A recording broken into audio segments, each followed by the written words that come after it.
My name is Rachel Morgan, and at 32, I've spent my entire life being underestimated by my wealthy, status-obsessed family. They've always seen my modest lifestyle as a sign of failure, never suspecting it was entirely by choice. At our annual family financial meeting last month, they had no idea I was sitting on a real estate empire while they flaunted their luxury cars and vacation homes. Like and subscribe if you've ever been underestimated and dreamed of proving everyone wrong. This story of sweet revenge was years in the making.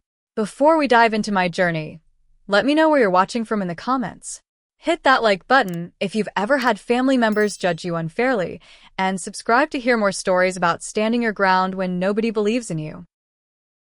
Growing up as a Morgan meant one thing above all else: appearances matter. My parents, Robert and Judith Morgan, built their entire lives around climbing the social ladder of our affluent Connecticut suburb. Dad worked his way up to senior vice president at a prestigious investment bank, while Mom dedicated herself to charity galas and country club politics. Their 5-bedroom colonial house with its manicured lawn and luxury cars in the driveway wasn't just a home, it was a statement. My brother Christopher was the golden child from day one. 3 years older than me, he followed the Morgan blueprint perfectly. Captain of the debate team, Ivy League education, and now a corporate lawyer at a white shoe firm in Manhattan. He married Vanessa, a former debutante whose family had old money and older connections. My parents beamed with pride at every step of his predictable journey. Then there was me. From an early age, I showed little interest in designer clothes or social climbing. I preferred reading books about architecture and business to attending teenage parties. When I received gift money for my 16th birthday, I opened a savings account instead of buying the designer handbag my mother had subtly suggested. "Rachel, darling," Mom said with that tight smile she reserved for disappointments, "no boy's going to notice you if you dress like you shop at outlet stores." Dad would chuckle and add, "Our little practical Rachel.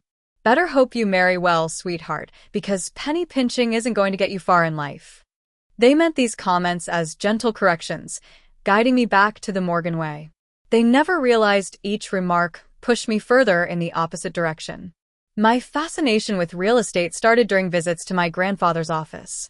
Grandpa Morgan had built his wealth through commercial property investments before selling his company to join my father's bank as a senior advisor. Unlike my parents, he appreciated my practical nature. "The loud ones show off their money, Rachel," he told me once while showing me property blueprints. "The smart ones quietly multiply it." He passed away when I was 17, but those words stayed with me. Our extended family was cut from the same cloth as my parents. Uncle Thomas, Dad's younger brother, worked at the same bank and lived in constant competition with my father. His wife, Aunt Margaret, was the family gossip, cataloging everyone's achievements and failures with surgical precision. Their daughter Jessica, a year younger than me, embraced the family's materialistic values with enthusiasm, constantly showcasing her latest luxury purchases on social media. The annual Morgan family gathering was a tradition that began as a holiday celebration but evolved into a financial status report disguised as a family reunion. Each year, 20 to 30 family members would gather at my parents' home to eat gourmet food, drink expensive wine, and subtly compete over who had accumulated the most impressive status symbols that year.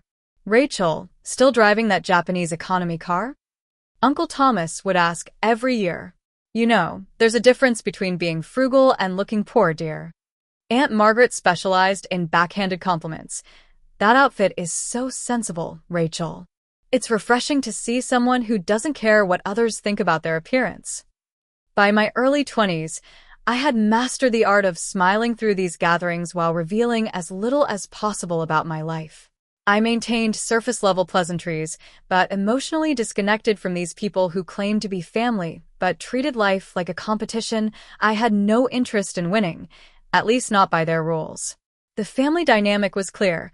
Worth was measured by salary, job title, address, and visible luxury. Genuine happiness, personal fulfillment, and financial security, without ostentation, were foreign concepts. As I grew older, the emotional distance between us widened into a chasm, though I maintained the expected appearances at family functions. My grandfather had been my only ally. After his death, I felt truly alone in the family. But his parting gift was priceless. He had shown me that there was another way to build wealth, one that didn't require announcing it to the world. While the rest of the Morgans competed to display their success, I would work toward financial independence in the shadows. My first act of rebellion came during college application season. Christopher had attended Yale, following family tradition. Everyone assumed I would apply to similar Ivy League schools. Instead, I chose the state university with the best real estate and business program, accepting a partial scholarship that covered half my tuition. The family emergency meeting that followed my announcement was almost comical. Mom cried as if I'd announced plans to join a cult. Dad paced the living room, alternating between offers to pay full tuition anywhere else and threats to cut me off financially if I insisted on throwing away the Morgan name. Do you know what people will think?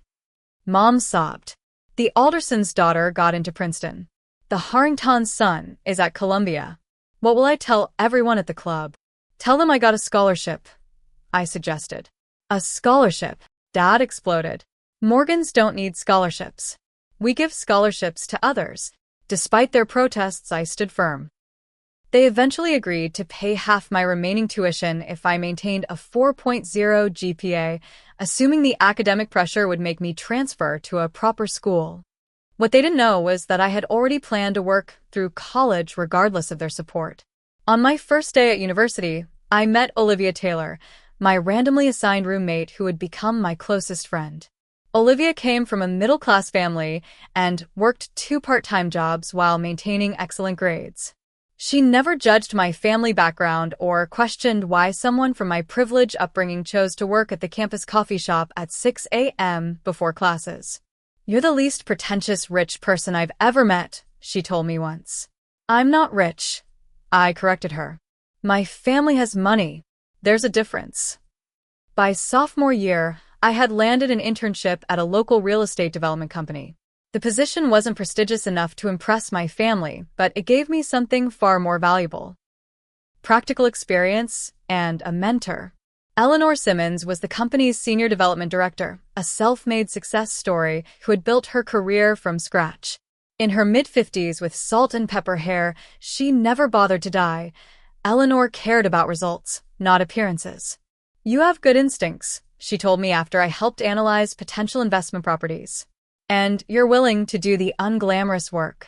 That's rare for someone with your background." Under Eleanor's guidance, I learned the real estate business from the ground up: property valuation, market analysis, renovation costs, tenant management, and negotiation tactics.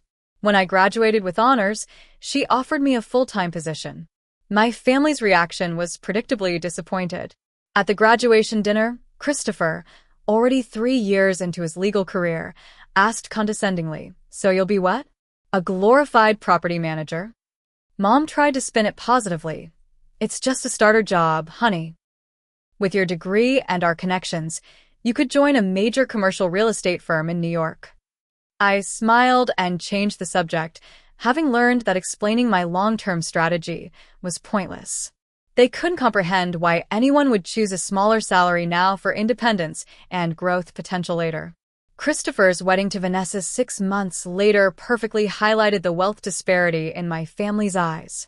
The 300-guest extravaganza at the Plaza Hotel in Manhattan reportedly cost my parents over $200,000. During the reception, relatives kept asking when I would find a suitable match, their code for a wealthy husband who could elevate my status. "Rachel works in real estate," Mom told people vaguely, as if I sold luxury homes to celebrities rather than analyzing investment properties in middle-class neighborhoods. What my family didn't know was that by age 25, while they thought I was barely making ends meet, I had saved enough for a down payment on my first investment property, a modest duplex in a gentrifying neighborhood. I lived in one unit and rented the other, essentially living for free while building equity. Eleanor helped me navigate the purchase and became my unofficial advisor. "The key is cash flow," she explained. "Live on one income stream, invest everything else. It's not sexy, but it works." Over coffee one Sunday, Olivia asked why I didn't tell my family about my investment. Because they'd find a way to make it about them, I explained. Dad would want to help by taking over. Mom would brag to her friends about her daughter, the property owner, while criticizing my choice of neighborhood, and Christopher would explain why I should have consulted him first. So, what's the endgame? Olivia asked. Will you ever tell them? I shrugged. Maybe when I've built something they can't diminish or take credit for. I didn't know then that the opportunity would come sooner than I expected. 3 years into my career, with my duplex mortgage being paid by my tenant while I continued saving aggressively, I learned something interesting during a family gathering. While pretending to listen to Uncle Thomas drone on about his golf game, I overheard several relatives discussing their apartments. The maintenance in that building is terrible, Aunt Margaret complained. We've had a leaking bathroom ceiling for 2 weeks. Our rent just increased again, Cousin Jessica added. 3rd time in 2 years. My ears perked up when I realized they were all talking about the same building, the Parkview, a 40-unit apartment building in a desirable neighborhood. Through casual conversation, I discovered that 6 different members of my extended family lived there, drawn by its prestigious address despite the building's increasingly poor management. The next day, I began researching the Parkview. The property was owned by an aging real estate investor named Walter Griffin who, according to public records, also owned several other buildings in the city. Further investigation revealed that Griffin's management company had multiple complaints filed against it, and rumors in real estate circles suggested he might be facing financial difficulties. This information presented an intriguing opportunity. With my insider knowledge of the building's issues from family members' complaints and my professional understanding of its potential value, I could make a calculated move. However, purchasing a 40-unit apartment building would require significantly more capital than I had available. I approached Eleanor with my findings and strategy. She listened carefully, asked pointed questions about financials, and finally nodded. It's ambitious, she said. But the numbers make sense, and Griffin might be motivated to sell. I know someone at Capital Funding Group who specializes in these transitions. I'll introduce you. Over the next month, I worked with real estate agent Michael Davis, who specialized in multifamily properties. Michael was initially skeptical about my ability to execute such a large purchase until I presented my detailed analysis of the building's current value versus its potential after proper management and strategic upgrades. Griffin is asking $12 million, Michael informed me after making initial contact. But I think he'll take 10, if the terms are right. Even at $10 million, this was far beyond my personal resources. However, with Eleanor's guidance, I developed a plan to form an LLC with a small group of investors, including Eleanor herself, while maintaining majority control. We would secure financing for 75% of the purchase price and raise the remaining 25% through the investment group. The key is maintaining anonymity during the process, I explained to Michael. I don't want my family knowing I'm involved until the deal is closed. Michael raised an eyebrow. Unusual request, but doable. We'll keep everything under your LLC name rather than your personal name. The next 2 months were the most stressful of my life. By day, I performed my regular job duties. By night, I worked on securing financing, conducting due diligence on the property, and preparing the investment strategy. I took personal days to meet with potential investors, banks, and lawyers without raising suspicions at work or with my family. The waiting period during closing was excruciating. Twice, it seemed the deal might fall apart. Once when an inspection revealed more extensive plumbing issues than anticipated, and again when one investor got cold feet. Each time, I regrouped, adjusted the numbers, and pushed forward. Finally, just 1 month before the annual Morgan family meeting, the deal closed. Morgan Capital Holdings LLC, my private joke of a company name, officially owned the Parkview apartments for $9.7 million. My family, still renting their units and complaining about management, had no idea their new landlord was sitting across from them at Sunday dinners. I immediately hired a professional property management company with instructions to address the backlog of maintenance issues, but to maintain confidentiality about the ownership change. Tenants received notice that the building had been purchased by a holding company committed to improving conditions. Within weeks, The leaking ceilings were fixed, the erratic heating system was repaired, and the lobby underwent a modest but effective renovation. I monitored the progress through family members' offhand comments, suppressing smiles when Aunt Margaret mentioned at a family dinner that someone finally fixed that dreadful ceiling. I faced an ethical dilemma about revealing my ownership. Part of me felt uncomfortable essentially being my family's secret landlord. Yet another part recognized that maintaining privacy was essential until I was ready for the inevitable fallout. For now, I instructed the management company to freeze any rent increases for existing tenants, a business decision I could justify as building goodwill, but which also ensured my family wouldn't face the rent hikes they feared. As the annual family meeting approached, I carefully considered my options. Reveal my ownership or maintain my secret. The decision would change my family dynamics forever. The annual Morgan family gathering was scheduled for the first Saturday in December, as it had been for the past 15 years. Traditionally held at my parents' house, it had evolved from a casual holiday celebration into a formal affair where family members not so subtly compared financial achievements from the past year. 2 weeks before the event, I met Olivia for our weekly coffee date. As the only person who knew about my purchase of the Parkview, she had become my sounding board.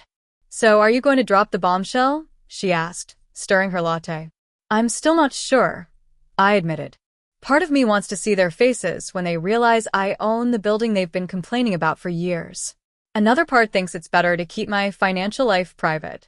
They're the ones who turned family gatherings into financial showdowns, Olivia pointed out. Maybe it's time they got a taste of their own medicine. The day before the gathering, Christopher called. These pre-event calls had become his tradition, ostensibly to confirm my attendance, but really to preview his latest achievements so I'd be properly impressed when he announced them to everyone. "Rachel, just checking you're coming tomorrow," he began, his voice carrying that familiar condescending tone.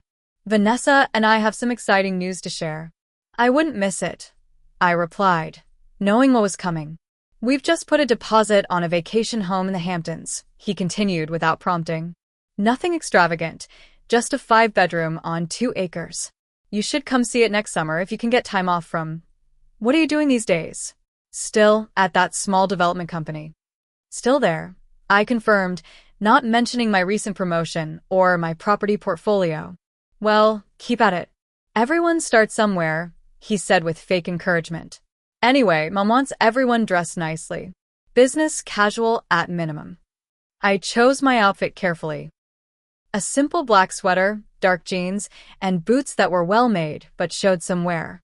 My strategy was to maintain the image my family had of me, competent but struggling, until I decided whether to reveal my secret. The morning of the gathering, I received a call from my property manager about a tenant issue at the Parkview. Apparently, Sarah Wilson in Unit 3B was having a dispute with the tenant in 3A over noise. What made this interesting was that Unit 3A belonged to my cousin Jessica. "Ms. Wilson claims there are parties until 2 a.m. several nights a week," the manager explained. "We've sent notices, but the problems continue." "Send one more formal warning," I instructed. "If it happens again, proceed with the noise violation process as outlined in the lease. No exceptions." I felt a twinge of satisfaction knowing Jessica would receive an official warning letter from management just days after the family gathering. It would be a small reminder that actions have consequences, even for privileged Morgans. I arrived at my parents' house exactly 15 minutes after the stated start time, late enough to avoid helping with preparations, but not so late as to draw negative attention. The circular driveway was filled with luxury cars: Dad's new Mercedes sedan, Christopher's Audi SUV, Uncle Thomas's BMW, and various other high-end vehicles that family members leased to maintain appearances. My modest Honda, now 5 years old, looked conspicuously out of place. As intended, Mom answered the door in a designer dress, her face momentarily registering disappointment at my simple outfit before switching to her hostess smile. "Rachel, darling, come in." Everyone's in the living room. Christopher and Vanessa just arrived with the most beautiful bottle of champagne from that boutique vineyard they visited in France. The house smelled of expensive candles and catered food. Family members clustered in small groups, champagne flutes in hand, engaged in conversations that paused briefly as I entered. I caught snippets as I made my way through the room. Just closed the Henderson account. Easily a seven-figure deal. The private school is expensive, but the connections are priceless. Traded in the Lexus for the new model. The technology is just remarkable. Uncle Thomas cornered me by the appetizer table. Rachel, still driving that little Honda I see. Reliable cars, those Japanese models. Very economical. It gets me where I need to go, I replied with a practiced smile. Of course, of course. We can't all drive luxury vehicles. Speaking of which, did you see Christopher's new Audi? 60,000 minimum. He lowered his voice. Between you and me, I don't think they can really afford it, but appearances matter in his line of work. If only he knew that Christopher's building, and his own, was now owned by his supposedly struggling niece. I bit my tongue and excused myself to get a drink. Across the room, I overheard Aunt Margaret speaking to my mother. It's a shame about Rachel. So much potential, but no ambition. 32 and still in that starter job. No husband, no property. Do you think she's saving anything for retirement? Mom sighed dramatically. We try not to worry. She's always been different.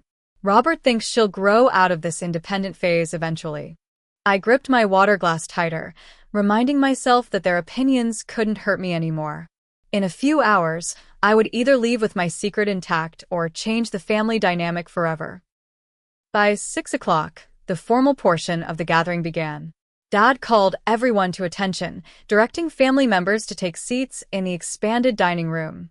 The massive mahogany table gleamed under chandelier light, set with the best china and crystal that only appeared for these annual events. 22 family members arranged themselves according to an unspoken hierarchy, with Dad at the head and Mom at the foot of the table. Welcome, everyone, to our annual Morgan family meeting. Dad began with the ceremonial tone he'd perfected over years. As always, we gather not just as family, but as a legacy. The Morgan name stands for excellence, achievement, and success. He raised his glass in a toast, and everyone followed suit. I lifted my water glass, having declined champagne earlier. Before dinner, as is our tradition, let's take a moment to share our achievements from the past year. Christopher, why don't you start us off? My brother straightened his designer tie and smiled. Thank you, Dad. It's been an exceptional year. I've been named the youngest partner in my firm's history. Polite applause followed. Vanessa and I have purchased our weekend home in the Hamptons, as some of you already know. And, he paused for dramatic effect, we're expecting our first child in June. This announcement triggered genuine excitement. Mom teared up, Dad clapped Christopher on the shoulder, and congratulations echoed around the table. I offered my sincere congratulations, genuinely happy about becoming an aunt, if not about the inevitable comparisons that would follow. As the excitement settled, other family members took turns announcing their achievements. Cousin Jessica described her promotion at the marketing firm where she worked and the luxury car she had purchased to reflect her new status. Uncle Thomas detailed his golf club championship and the kitchen renovation that cost more than some people's entire homes. Aunt Margaret spoke about her charity board position and their recent trip to the Amalfi Coast. My parents described their retirement investment portfolio's performance and plans for a month-long European river cruise. The pattern continued around the table. Promotions, purchases, vacations, and investments, each story designed to impress. As the last person before me finished speaking, an uncomfortable silence fell. All eyes turned in my direction. Rachel, Dad prompted, anything new with you this year? I could feel the collective expectation of disappointment. For years, I had offered minimal updates, small promotions, or modest achievements that paled in comparison to the extravagances others shared.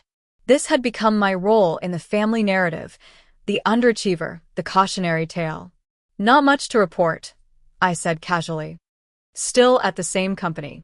Still in my apartment. Uncle Thomas chuckled. Some things never change, Rachel? Someone has to keep it real in this family, Aunt Margaret added with a tight smile. Not everyone is materialistic. Christopher, emboldened by his announcements and several glasses of champagne, shook his head. Rachel, you really should let me look at your investment portfolio.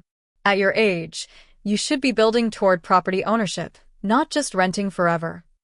Bold of you to assume she has an investment portfolio, Jessica snickered. Now, Dad interjected with forced joviality.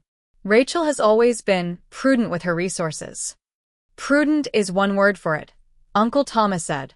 I'd call it overly cautious. Life's too short to pinch pennies, Rachel. You can't take it with you. Mom attemptait d'intervention.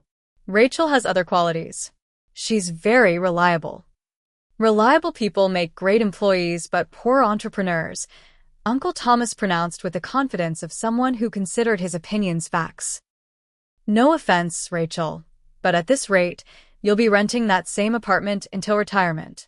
Cousin Jessica laughed openly now. Can you imagine? 32, and can't even afford a house in this market. I mean, I know property values are insane, but even entry-level executives at my company manage to buy condos. Some people simply lack financial acumen, Aunt Margaret added, as if discussing a stranger rather than someone sitting at the same table. Not everyone understands how to leverage assets. The comments continued, each family member adding their perspective on my perceived financial failings. My parents occasionally offered weak defenses that somehow made it worse. Maybe Rachel is saving for something specific, Mom suggested. For what? A time machine back to when real estate was affordable. Jessica laughed at her own joke. Christopher, playing the role of magnanimous big brother, raised his hand to quiet the others. Look, Ratch, there's no shame in asking for help. I know some excellent financial advisors who could help you make the most of whatever you've managed to save. The first consultation is usually free. Something in his condescending tone, the absolute certainty that I needed his help, his assumption that I couldn't possibly have figured out finances on my own, broke my resolve to stay quiet. Actually, I said, my voice calm but clear enough to cut through the chatter. I do own property. The table fell silent, everyone staring with expressions ranging from surprise to disbelief. A timeshare doesn't count, dear, Aunt Margaret said with a patronizing smile. Not a timeshare, I replied, reaching for my purse hanging on the back of my chair. An apartment building, actually. One that some of you might be familiar with. I withdrew the folded property deed and ownership papers for the Parkview, placing them on the table. For a moment, no one moved. What is this supposed to be? Dad asked, confusion evident in his voice. Property ownership documents for the Parkview apartments, I explained, sliding them toward the center of the table. I purchased it 3 months ago through my holding company. Uncle Thomas scoffed. The Parkview? That's a 40-unit building worth at least $10 million. You expect us to believe you own it? I don't expect anything, I replied, maintaining eye contact. I'm simply sharing my achievement for the year, as is family tradition. Christopher grabbed the papers, scanning them with his lawyer's eye. His expression shifted from skepticism to shock. This appears to be legitimate, he said slowly. Morgan Capital Holdings, LLC is listed as the owner. He looked up at me. You're Morgan Capital Holdings? I'm the majority owner, yes, I confirmed. I formed the LLC last year with a small group of investors. But that's the building where I live, Jessica stammered. Yes, I nodded. Along with Uncle Thomas and Aunt Margaret, Cousin William, Great-Aunt Patricia, and Uncle David and Aunt Sarah. The silence that followed was profound. 6 family members suddenly realizing they had been paying rent to me for months. The others trying to process how the family underachiever had apparently purchased a multi-million-dollar property without anyone noticing. This is absurd, Uncle Thomas finally sputtered. Where would you get that kind of money? The same place anyone does, I replied. Years of saving, smart investments, and excellent credit. My first property was a duplex 6 years ago. I've been building my portfolio since then. Why didn't you tell us? Mom asked, looking genuinely hurt. Would you have been supportive? I asked gently. Or would you have told me I was making a mistake, that I should focus on a real career like Christopher's, that I should buy a nicer car or a designer wardrobe instead of investment properties. No one answered, but their silence was confirmation enough. For what it's worth, I continued, I've instructed the management company to freeze rent increases for all current tenants for the next year while we upgrade the building systems. Those leaking ceilings and heating issues have been fixed. You're welcome. Christopher was still examining the paperwork. This says you closed at $9.7 million. How did you finance this? That's between me and my financial partners, I replied. But I maintain controlling interest. So all this time, while we thought you were... Dad began. Struggling? Failing? A disappointment. I supplied the words they'd implied for years. I was building a real estate portfolio that now includes 12 properties with a total value of approximately $22 million. The expressions around the table transformed: shock, disbelief, and in some cases, the dawning realization that they had severely misjudged me. For years, they had dismissed my choices and diminished my path. Now they were confronted with undeniable evidence that their assumptions had been completely wrong. I never said anything because it didn't seem relevant. I continued, feeling a strange calmness despite the tension. This family measures success by what you display, not what you build. I chose to build first. You've been our landlord for months and never said anything? Jessica asked, indignation rising in her voice. That's deceptive. Is it? I asked. Would you have preferred I disclosed it? By the way, Jessica, I noticed you've been having parties until 2 a.m. despite multiple noise complaints from your neighbor Sarah Wilson. As your landlord, I should inform you that the next violation will result in a formal warning as per Section 8 of your lease agreement. Jessica's face flushed red. You've been spying on me? No, I've been doing my job as a property owner, which includes reviewing incident reports from the management company. Your neighbor has submitted 3 complaints in the past month. The dinner sat forgotten as family members processed this revelation. My parents appeared stunned. Uncle Thomas looked almost angry, and Christopher seemed to be recalculating every assumption he'd ever made about me. Well, Mom finally said, attempting to salvage the situation, this is certainly unexpected, but wonderful news. Rachel, darling, you should have told us. We would have been so proud. It was exactly the response I had anticipated, the immediate attempt to rewrite history, to pretend they would have been supportive all along. Would you, though? I asked quietly. When I chose State University over Ivy League, you were embarrassed. When I took an entry-level job at a local development company instead of a prestigious firm, you were disappointed. Every choice I've made that didn't align with the Morgan image has been treated as a failure. Why would this have been different? No one had an answer for that. The formal dinner dissolved into chaos after my revelation. Some family members bombarded me with questions about my investment strategy. Others retreated into stunned silence, and a few attempted to reframe our past interactions in a more favorable light. Christopher was the first to recover his composure, lawyer instincts kicking in. This seems like a significant conflict of interest, he stated, straightening his tie. You purchased a building where family members live without disclosing your involvement. That borders on deceptive business practices. Actually, I countered calmly. I purchased a building through a holding company, which is standard practice in real estate investment. The previous owner accepted our offer over others because we agreed to maintain current lease terms for existing tenants. No laws or ethical guidelines require a landlord to disclose their identity to tenants, family or otherwise.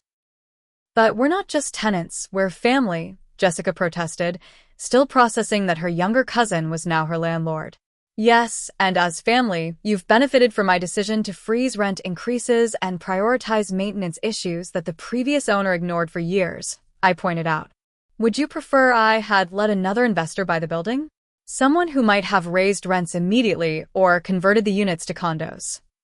Jessica fell silent, unable to argue with this logic. Uncle Thomas, never one to stay quiet for long, shifted his approach entirely. Rachel, I always knew you had a good head for business, he declared, as if he hadn't spent years dismissing my career choices. We should talk about your investment strategy sometime.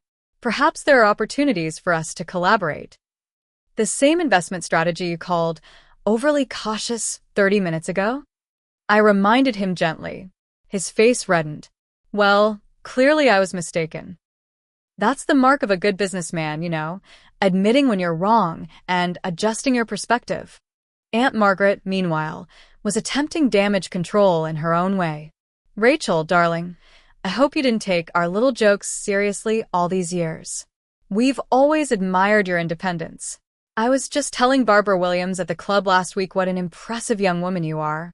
That's interesting, I replied, because Mrs. Williams' daughter works at my company, and she mentioned that you described me as stuck in a dead-end job when you saw her at the country club fundraiser.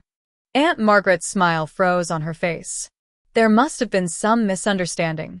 My mother, who had been uncharacteristically quiet, finally approached me as others moved to the living room in small, buzzing groups. Why didn't you tell us, Rachel? She asked, her voice soft and hurt. Were your parents? Would it have changed anything, Mom? I asked. Would Dad have stopped introducing me as our daughter who works in property management if he knew I owned the properties? Would you have stopped suggesting eligible bachelors who could help me get established if you knew I was already established? We only wanted what's best for you, she insisted. No, i correcte, gently. You wanted what looked best to others. There's a difference. Dad joined us, looking both impressed and uncomfortable. $10 million, he said, shaking his head. I had no idea you had that kind of capital at your disposal. 9.7, I corrected. And I don't. The purchase was leveraged appropriately with partners and financing, like any large real estate deal. Who are these partners? He pressed. Family connections? Professional relationships I've built over the years, I explained. My mentor Eleanor Simmons is one. She saw potential in me when I was 21. Simmons, Dad repeated, recognition dawning. From West Side Development? I met her at the Chamber of Commerce dinner last year. Impressive woman. Yes, she is, I agreed. She taught me everything I know about property investment. You should have come to me for advice, Dad said, a hint of hurt pride in his voice. I could have introduced you to some significant players in commercial real estate. Dad, with all due respect, you've spent years telling me I was too cautious, too practical, and not ambitious enough. Would you really have supported my investment strategy if I'd shared it? His silence was answer enough. Across the room, I noticed cousin Jessica approach hesitantly. Of all my family members, she had perhaps been the most openly dismissive of my lifestyle. So, she began awkwardly, about those noise complaints. The management company handles day-to-day tenant issues, I assured her. I only see summary reports unless there's an escalation. She nodded, then lowered her voice. Listen, Rachel, I've been trying to save for a down payment on a condo, but it's harder than I expected. Do you have any advice? Real advice, not just the generic stuff financial advisors tell everyone. It was the first genuine question anyone had asked me all night, not about how much money I had or how they could benefit from my success, but about how they could apply my experience to their own life. Start small, I told her honestly. My first property wasn't impressive or in a trendy neighborhood. I lived in half and rented the other half to cover most of the mortgage. It's not glamorous, but house hacking works. House hacking, she repeated, as if memorizing the term. Maybe we could get coffee sometime? To talk about it.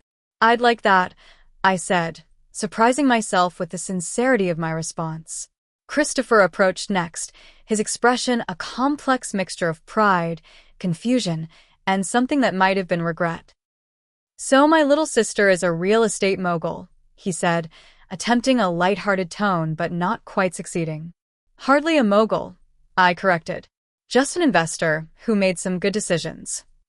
I owe you an apology, he said, the words clearly difficult for him. I've been condescending about your career choices. You have. I agreed, not making it easier for him. In my defense, you never shared what you were really doing, he pointed out. Would it have made a difference?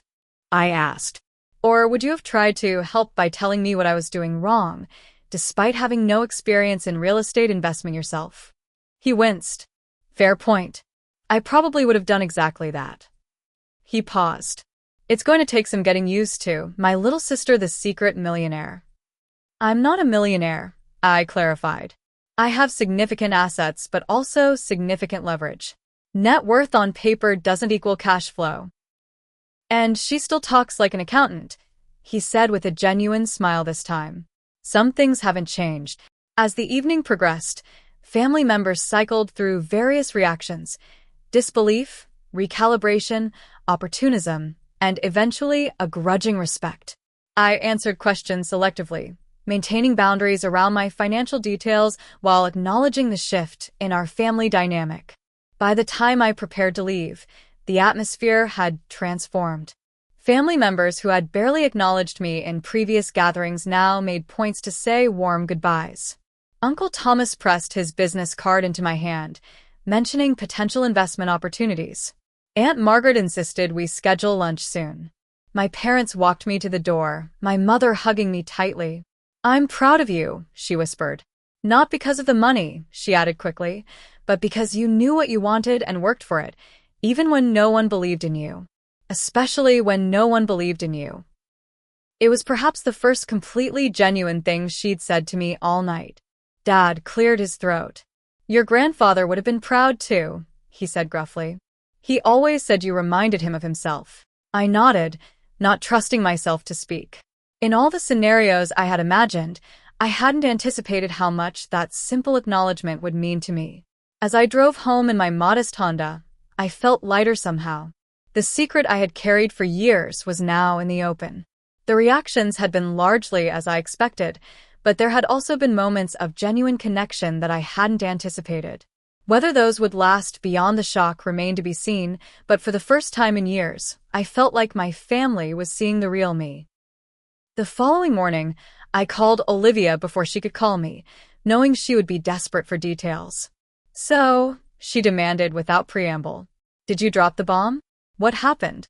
I spent 40 minutes recounting the evening's events, from the familiar pattern of family boasting to the moment of revelation and the chaotic aftermath. I wish I could have seen their faces, Olivia laughed. Especially Uncle, financial acumen Thomas. It was definitely satisfying, I admitted, but also strange. 20 years of family dynamics shifted in an instant.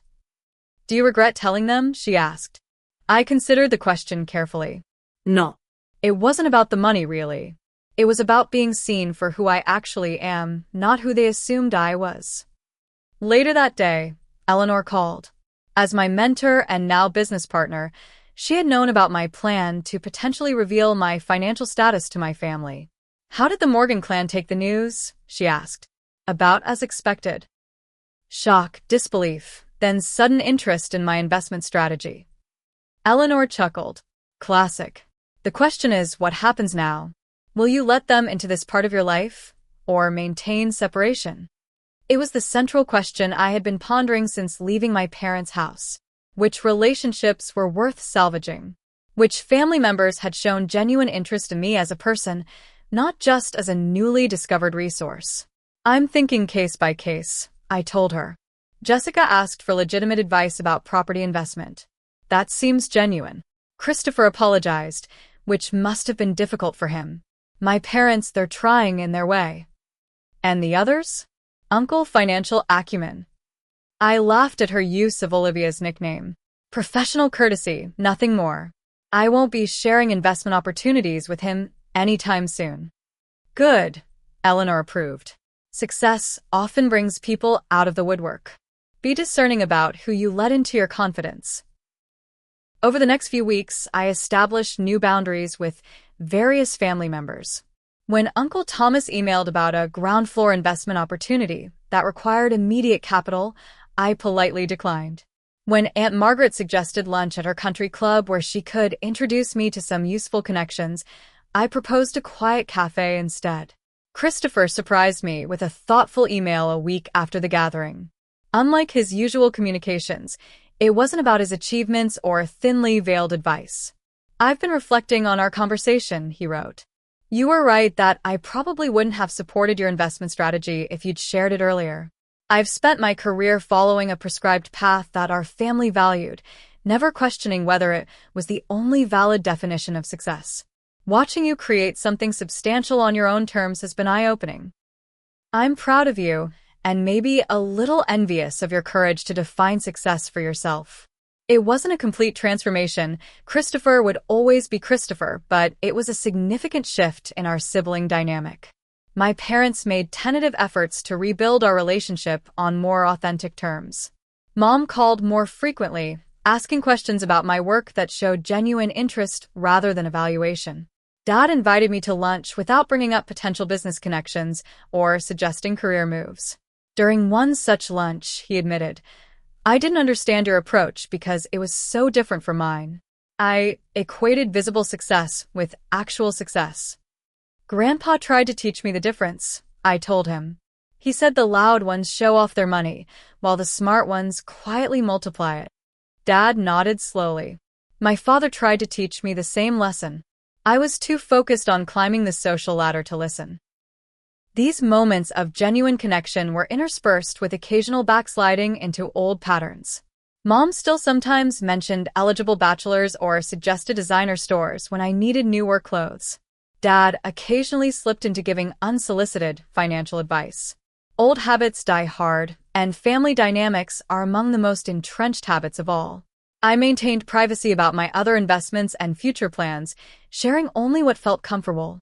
The revelation of the Parkview ownership had satisfied their curiosity temporarily, but I knew that establishing healthy boundaries would be an ongoing process. My approach to family gatherings changed as well. I no longer felt the need to fade into the background or minimize my achievements. I still drove my practical Honda, now by choice rather than necessity, but I spoke confidently about my work when asked and redirected conversation when family members became too intrusive about financial details. Perhaps the most meaningful change came from an unexpected direction. Using some of the proceeds from the Parkview, I established a small mentorship program for young real estate investors, particularly women from middle-income backgrounds who lacked family connections in the industry. Eleanor agreed to serve as an advisor, and we provided both education and seed capital for promising first investments. "You're creating the support system you wished you had," Olivia observed when I told her about the program. "I had you and Eleanor," I reminded her. That made all the difference. 6 months after the revelation at the family gathering, I had found a new equilibrium, not just with my family but with myself. The need for secrecy had been a burden I hadn't fully recognized until it was lifted. While I still maintained appropriate privacy around my finances, I no longer felt the need to hide my accomplishments or downplay my success. The journey hadn't been about the money, though that was the catalyst for change. It had been about authenticity, the freedom to be fully myself without apology or explanation. The respect I had sought from my family ultimately mattered less than the self-respect I had gained through staying true to my own definition of success. As I approved plans for my next property acquisition, a small commercial building with excellent potential, I reflected on how far I'd come from the young woman who had once accepted her family's limited view of her potential. Success wasn't about proving them wrong, it was about proving myself right. What's your definition of success? Is it the approval of others, material possessions, or something more personal and private? I'd love to hear your thoughts in the comments below. If my story resonated with you, please hit that like button and subscribe to hear more journeys of self-discovery and personal triumph. Share this video with someone who might need a reminder that success comes in many forms, and sometimes the quietest path leads to the most meaningful destination. Thank you for listening to my story, and remember, true wealth isn't what you display, it's what you build when no one's watching.